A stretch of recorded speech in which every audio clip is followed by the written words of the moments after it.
ಹೂವಲ್ಲಿ ಜೇನು ಗುಡಿ ಕಟ್ಟದೇನು, ನೀರಲ್ಲಿ ಮೀನು ಅಡಿ ಮುಟ್ಟದೇನು, ಆ ದೈವದಾಜ್ಞೆನೇ ಎಲ್ಲಾನು.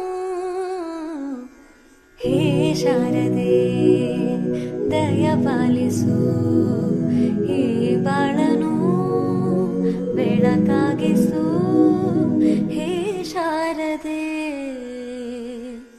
ನಾಟ್ಯ ಅನ್ನೋದು ನಾದಾಂತರಂಗ ತಾನೆ, ನಾದ ಅನ್ನೋದು ಭಾವಾಂತರಂಗನೇ, ಶಿಲೆಯಿಂದ ತಾನೇ ಕಲೆಗೆ ಮತಿ, ಕಲೆಯಿಂದ ಶಿಲೆಗೆ ಕೊಂಚಾರತಿ, ಪ್ರತಿಯೊಂದರಲ್ಲೂ ಅವನಾಣತಿ, ಒಲವಿಂದ ತಾನೇ ಸುಖ ಸಮ್ಮತಿ.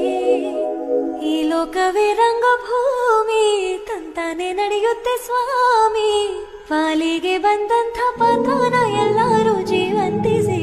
ಹೇ ಶಾರದೆ ದಯ ಪಾಲಿಸು, ಈ ಬಾಳನು ಬೆಳಕಾಗಿಸು.